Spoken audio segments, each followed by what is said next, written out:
Hey, what is going on, guys, and welcome to Coming Soon. This week we're going to be talking about a game I've been interested in for quite a while now, and it is, of course, Until Dawn. Now, obviously, you guys haven't watched a Coming Soon episode before because this is the first one I've done, but the gist of what I'm trying to do with this is give you all as much information as possible about an upcoming game as I can find in order to kind of let you gauge on whether it's one that you'd like to pick up or not. So like I said, this episode is going to be about the game Until Dawn, which releases August 25th, 2015 in exactly 1 month.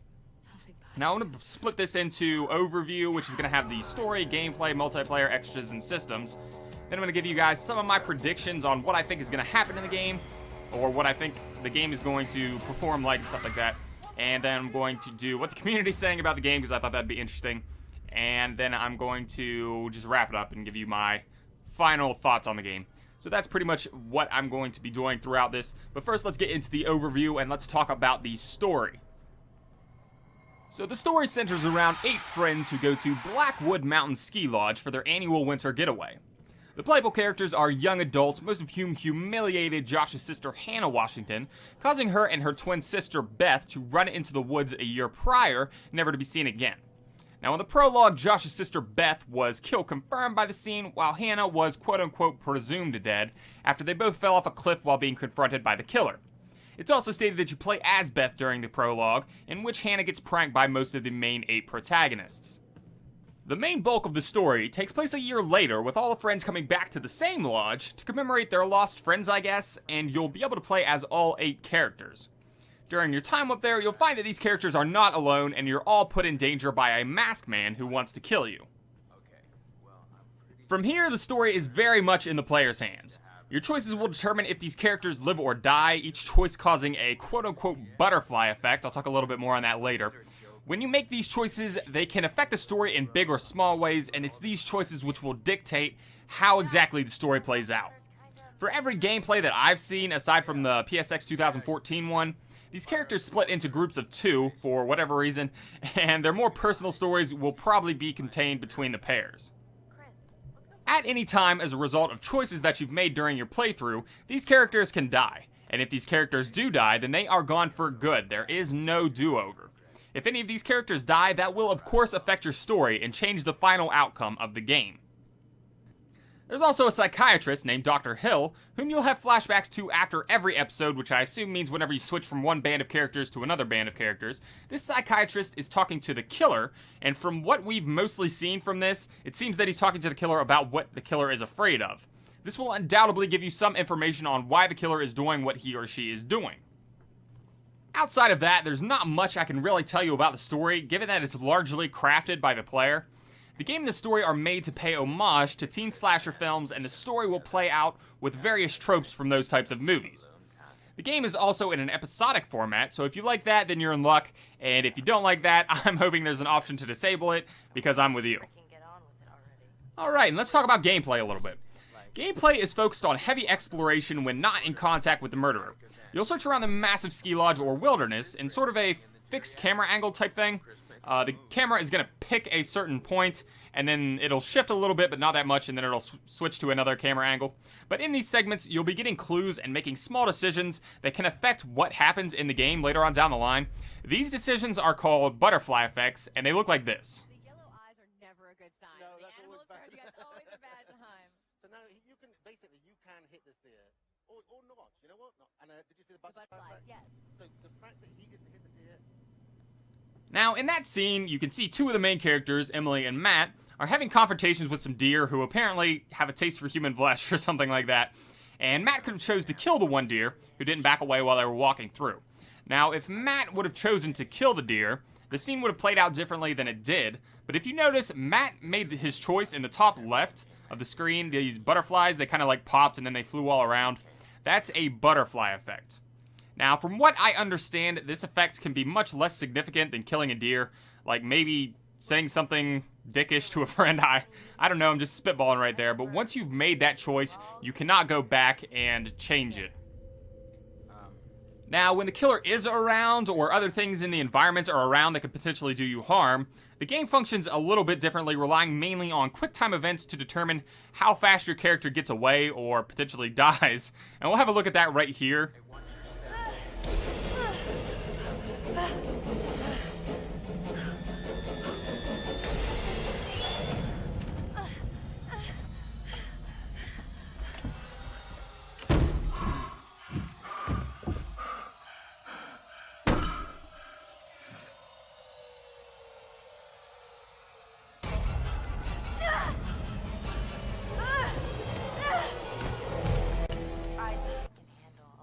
You can see that Hayden, or Sam in the game, looking foxy in that towel, might I add. This is a rated M game, ladies and gentlemen. While she was running away from the killer, she had some sort of, like, dilemma that dictates what your character does. Like you saw there, she could either jump the bed or hide under the bed using the motion control of the DualShock. And she could choose what she was going to do. She chose to hide under the bed. And then she got a little quick time event right there where she had hit triangle. I think that was to shut off her flashlight. And if she wouldn't have done that, then the killer probably would have noticed where she was as soon as he came through the room. But luckily, they hit the quick time event and they didn't notice that. So that's kind of what that was.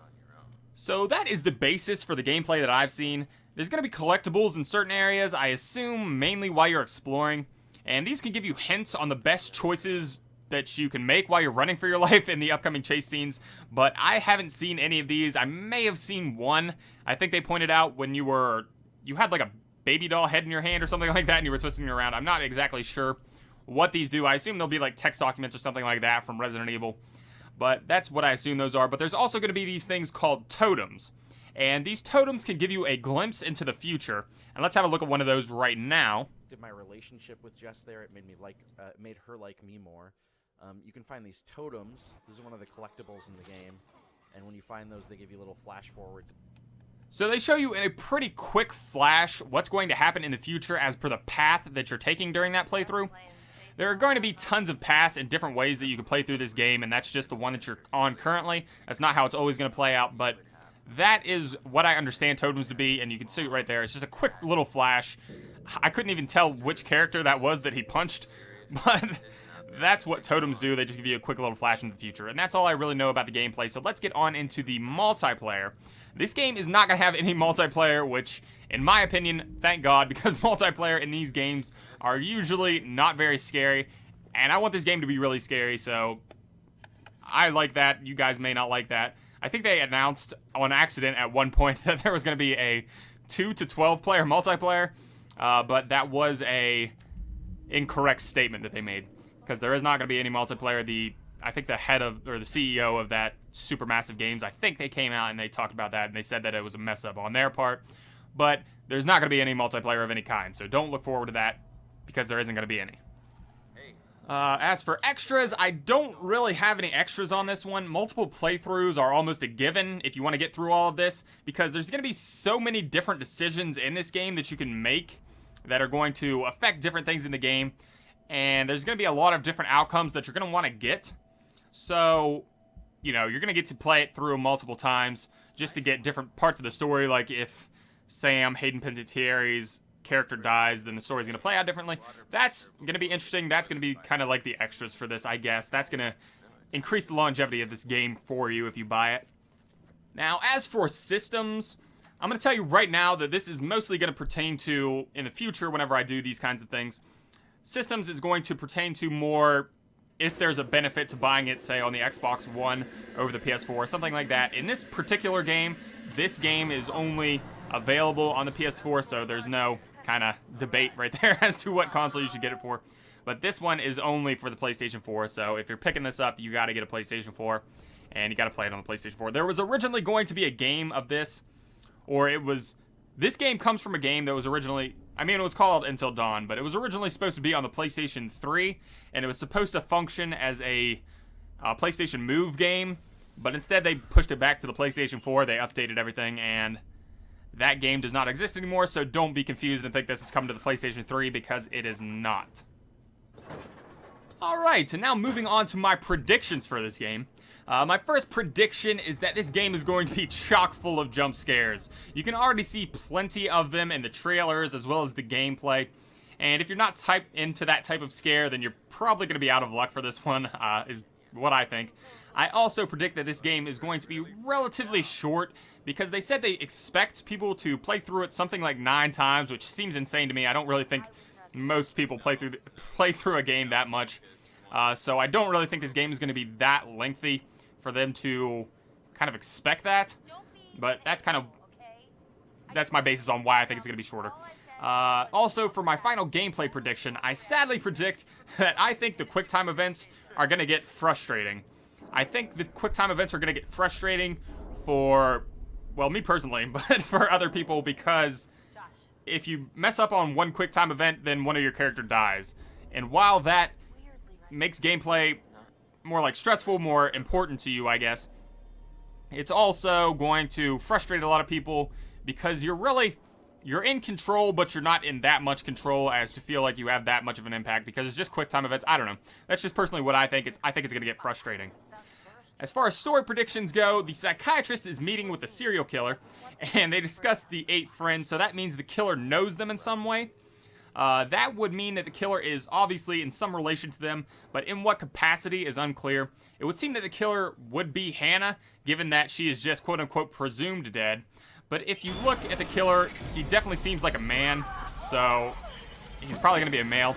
It's obviously not one of the main 8 characters, considering that we are going to play as all of the main 8 characters, so it's got to be somebody that we haven't met yet. If you listen in at the end of the Valentine's Day trailer, you can hear the character say this. He saved my life, and I watched him die. Where is he? Did he make it? I could have saved her. We never had a chance. And then saying this would lead me to believe that this friend, or this male that they're talking about, is perhaps presumed to be dead, and this is probably the killer. At least that's what I can predict from this. That's kind of what I think of it. They may even be, I'm not sure who exactly they're talking about. It could be a character that we don't know about. I think they said, or I think I've read at some point, I couldn't find it while I was doing this, but I think I read somewhere that they're coming up here to commemorate a dead friend. But then I read that Hannah and Beth went missing, so I'm not sure if they originally were coming up here for commemorating a dead friend, or if they're now coming up here to commemorate the mysterious disappearance of both of them. I'm not really sure on that. So I'm not sure what exactly it is, but if they are coming up to commemorate a dead friend, then I assume that it's going to be the dead friend, because who else would know that much about them? And before I wrap this up, I thought it would be fun to look at some of the community, what the community is saying about the game. So I went on mostly YouTube comments and things like that, just looking up what different people are saying about the game, and it seems like it's mostly positive, to be honest with you. People think that it's going to be an interesting premise, and that they're going to be trying something unique and different, which it definitely looks like it's going to be like that. Negativity seems to be coming from people that think this game is going to be plagued by QuickTime events, or they're just pissed about the game not coming out on the PlayStation 3 like it was supposed to. But, you know, let me know in the comments below what exactly you guys think this game is going to be like. I won't bash you if you aren't looking forward to this game. Feel free to express your opinion. But if you are going to bash the game, then please leave a justified reason as to why you think this game isn't going to work out, rather than it looks bad, I guess. I don't know. Just try to elaborate a little bit more on your opinions. Alright, and that is all that I really saw out of the community. Like I said, leave your comments below. But I'm going to wrap this one up right now and give you guys my final thoughts after looking up all the info that I did on the game and checking out as much gameplay as I could find. I am very excited for this game, but there are some things that made me cautious about buying it day one. First of all, I bought the Order 1886 day one, and that was one of my most disappointing games of the year so far. It was very heavy on narrative and quick-time events, with very little exploration gameplay, and from the outset, these games seem to have a lot in common in that regard. However, I think where this game will outshine that one is its way of storytelling. In that game, you really couldn't affect the story at all. I mean, not really. You couldn't affect the story at all. And in this one, you can affect the story, which makes me think that there's going to be more replayability. It's going to be more engaging, I guess. It's kind of my thoughts on that. But that's kind of what makes me cautious, is just it's going to be heavy on narrative, quick time events, and very little exploration gameplay, I assume. That's kind of what makes me cautious on that. Second is the abundance of quick time events. Now, I don't dislike QuickTime events per se, but after playing Resident Evil 6, I can definitely see how they can be ridiculously overused. With this game seemingly being focused on QuickTime events during all of your running sequences, this makes me worried that they will overuse them as well. Again, I'm not saying that they will, it's all up in the air right now, but they need to find a way to balance exploration with these chase sequences where you're running with the characters, so I'm just hoping that they do that. Third, and perhaps my biggest pet peeve with this game, is it's going to be an episodic format. Now, some of you people may not think this is a big deal, but I hate it. I personally play through my games in one sitting if I can help it, and I don't want to watch a cutscene after every half hour of gameplay that just reminds me of what I just sat down and played through. I just find it so annoying. The only games that I've actually played with episodic formats was Resident Evil Revelations and Resident Evil Revelations 2. Revelations 1, I absolutely hated the episodic format. It made me so mad. It made me not want to play the game. It was annoying because I just sat through and I tried to play through all of that. But like I said, after every half hour of gameplay, I had to relive what the fuck I just did. And it pissed me off so bad. But that is why I don't want to see this episodic format. If they can do it more like Revelations 2. Revelations 2 had more of a reason to do it like that because they actually released their game in episodic format. But I don't really see why this one needs an episodic format, considering it's a $60 game. You're not going to be able to buy it in an episodic, you're not going to be able to buy it episode to episode. I don't really understand why they're doing this. I think it's stupid. That's just me personally. You guys may disagree with that. But that is why I don't like it, and I want them to add some kind of toggleable option where you can shut off the episodic format. You don't have to watch those reruns of what you just did. But that's me personally. That is my biggest pet peeve for the game. It's not going to make me not buy the game. It's just something that I don't like at all. Alright guys, and that is it. I want to thank you guys for listening to this. If you enjoyed this, then please remember to like and subscribe. I do plan on doing this with other games that are coming out. My plan for this is, you notice that I put this out on July the 25th, and the game comes out on August the 25th. So I plan on doing this 1 month prior to when the game actually comes out. So, hence coming soon, because it's coming out in a month. But that is my plan right now. The next game I think I'm going to do this with is Metal Gear Solid 5, Phantom Pain. Now, I'm not positive I'm going to do that. I'm interested in that game. I wouldn't say very interested. I am interested in that game. The mention of microtransactions is kind of a huge turnoff for me, especially in a game that I'm already paying $60 for. So I don't know. I'm going to look a little bit into that. I may or may not do an episode on that. If not that, then I'm definitely going to do one on Dragon Quest Heroes, because that's another game I'm kind of interested in. But anyways, guys, I want to thank you again for listening to this. If you enjoyed it, like I said, please remember to like, comment, and subscribe. And I hope to see you in my next video.